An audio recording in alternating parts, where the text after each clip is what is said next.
আজি 5 নৱেম্বৰ সুধাকণ্ঠ ভাৰতৰত্ন ডক্টৰ ভূপেন হাজৰিকা ডাঙৰীয়াৰ চতুৰ্দশ মৃত্যু বাৰ্ষিকী।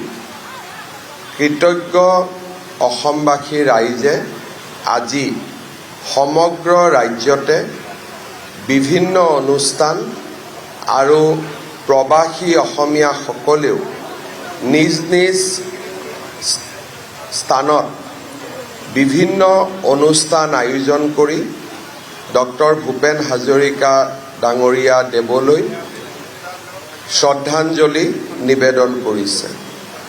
আজি আমাৰ বাবে সৌভাগ্য যে এই চতুৰ্থ মৃত্যু বাৰ্ষিকীৰ যি আমি সমন্বয় ক্ষেত্ৰত পালন কৰিছোঁ, এই অনুষ্ঠানত ভূপেন হাজৰিকা ডাঙৰীয়াৰ ভাতৃ সমৰ হাজৰিকা, শোভা হাজৰিকা আৰু কানাডাৰ পৰা ভগ্নী স্তুতি পেটেলো আহি আমাৰ মাজত উপস্থিত হৈছে।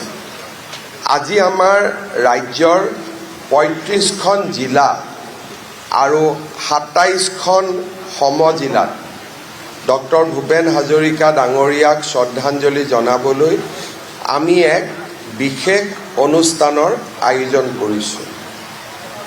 আজি আমাৰ প্ৰতিখন জিলা সদৰত ৫,০০০তকৈও অধিক ছাত্ৰ ছাত্ৰী, যুৱক যুৱতী আৰু ৰাইজ সমবেত হৈ মানৱ শৃংখল তৈয়াৰ কৰি ডক্টৰ ভূপেন হাজৰিকা ডাঙৰীয়াৰ অমৰ গীত মানুহে মানুহৰ বাবে পৰিৱেশন কৰিব।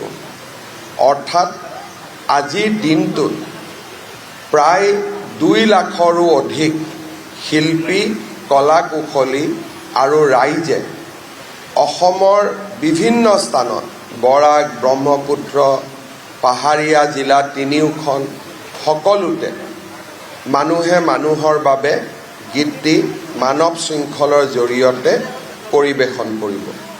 মই শিল্পীসকল, ছাত্ৰ ছাত্ৰীসকল, যুৱক যুৱতীসকল সকলোকে এই মহান কামত ভাগ লোৱাৰ বাবে ধন্যবাদ জনাইছোঁ।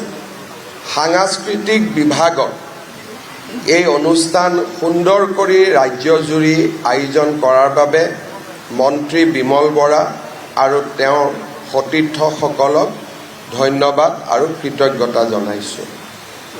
মানুহে মানুহৰ বাবে ভূপেন হাজৰিকা দেৱে ৰচনা কৰি থৈ যোৱা এই গীতটো অকল অসমৰ সম্পদ নহয়, সমগ্ৰ মানৱ জাতিৰ সম্পদ। আৰু এই গীতটি বিশ্বৰ মানৱতাৰ গীত হিচাপে স্বীকৃতি যাতে পায়, তাৰ বাবে ৰাজ্য চৰকাৰে নীৰৱে কিছু কাম কৰি আহিছে। আমি ৰাষ্ট্ৰসংঘক অনুৰোধ জনাবলৈ সিদ্ধান্ত লৈছোঁ যে মানুহে মানুহৰ বাবে গানটো সমগ্ৰ বিশ্বৰ মানৱ সমাজৰ গীত হিচাপে স্বীকৃতি দিব লাগে।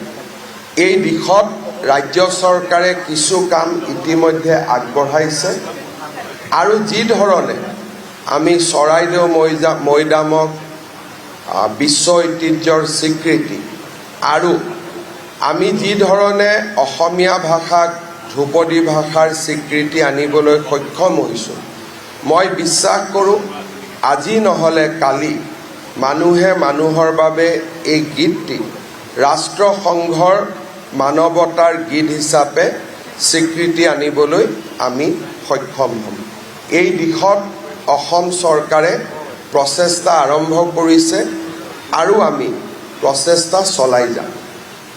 আপোনালোক সকলোৱে জানে যে এইবাৰ আমি ৰাজ্যজুৰি আৰু দেশজুৰি স্বৰ্গীয় সুধাকণ্ঠ ভাৰতৰত্ন ডক্টৰ ভূপেন হাজৰিকাৰ জন্ম শতবাৰ্ষিকী উৎসৱ অত্যন্ত গাম্ভীৰ্যতাৰে সৈতে আমি পালন কৰিছোঁ।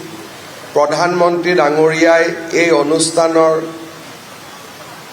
উদ্বোধনী অনুষ্ঠানত যোগদান কৰিছিল। ৰিজাৰ্ভ বেংক অৱ ইণ্ডিয়াই ডক্টৰ ভূপেন হাজৰিকাৰ সোঁৱৰণত মুদ্ৰা এটি মুকলি কৰিছিলে। পৰৱৰ্তী পৰ্যায়ত কলিকতা, দিল্লী, মুম্বাই আৰু আহমেদাবাদত আমি ডক্টৰ ভূপেন হাজৰিকাৰ স্মৃতিত আমি এনেকুৱা একোটা বিশাল অনুষ্ঠানৰ আয়োজন কৰিম। দিল্লীৰ ভাৰত মণ্ডপমত আমি ভূপেন হাজৰিকা জন্ম শতবাৰ্ষিকীৰ সামৰণি অনুষ্ঠান আমি পালন কৰিম। এইবাৰ বহাগ বিহুটো আমি ডক্টৰ ভূপেন হাজৰিকা ডাঙৰীয়াৰ জন্ম শতবাৰ্ষিকীৰ লগত সংগতি ৰাখি আমি স্মৰণীয় কৰিব খুজিছোঁ। বিহুৰ গোটেইকেইটা নিশাৰ ভিতৰত এটা নিশা আমি ডক্টৰ ভূপেন হাজৰিকাৰ নামত যাতে প্ৰত্যেকখন বিহু সমিতিয়ে পালন কৰে তাৰ বাবে আমি একোটা সুকীয়া ব্যৱস্থা গ্ৰহণ কৰিছোঁ। সচৰাচৰ আমি বিহু সমিতিবিলাক যি অনুদান আগবঢ়াওঁ, এইবাৰ তাৰ লগত আমি আৰু কিছু অধিক অনুদান আগবঢ়াই এটা সন্ধিয়া ডক্টৰ ভূপেন হাজৰিকাৰ গীতেৰে, ভূপেন হাজৰিকাৰ মাতেৰে সজাই তুলিবলৈ বিহু সমিতিসমূহৰ লগতো আমি ইতিমধ্যে কথা বতৰা পতা আৰম্ভ কৰিছোঁ আৰু সকলো এই ক্ষেত্ৰত অত্যন্ত আগ্ৰহী। ৰাজ্য চৰকাৰে ডক্টৰ ভূপেন হাজৰিকাৰ স্মৃতিক সজীৱ কৰি ৰাখিবলৈ শদিয়াৰ বগীবিলত এটা সুন্দৰ প্ৰতিমূৰ্তি স্থাপনৰ এটা পৰিকল্পনাও ইতিমধ্যে মঞ্জুৰি কৰিছে। দুই এদিনতে আমি আপোনালোকক জনাব পাৰিম। বগীবিলৰ আমাৰ ঢলা শদিয়াৰ, মোৰ বগীবিল নহয়, ঢলা শদিয়াৰ ডক্টৰ ভূপেন হাজৰিকা সেতুৰ 0 পইণ্টত আমি ভূপেন হাজৰিকা ডাঙৰীয়াৰ এটা বিশাল প্ৰতিমূৰ্তি নিৰ্মাণ কৰিবলৈ সিদ্ধান্ত লৈছোঁ।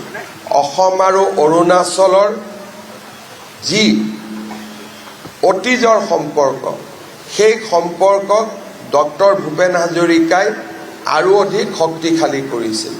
সেইকাৰণে এই প্ৰতিমূৰ্তি আমি ঢলা শদিয়া দলং বা ডক্টৰ ভূপেন হাজৰিকা সেতুৰ 0 পইণ্টত স্থাপন কৰিবলৈ সিদ্ধান্ত লৈছোঁ।